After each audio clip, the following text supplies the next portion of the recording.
how to log in an LLC account.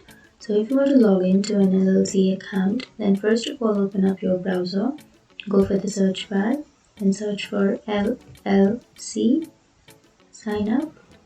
And after choosing sign up, here you will have register option, click on that and then it will take you to the website.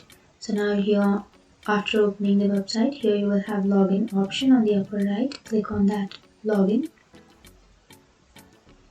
And here you have to enter your email address on the first blank, and then on the next blank you have to enter your password.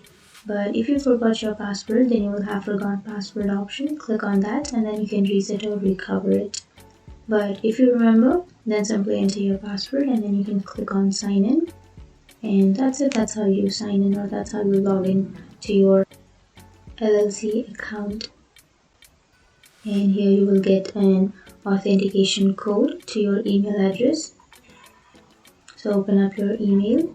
Here you will have the code, so you have to copy this code and enter it here and click on authenticate.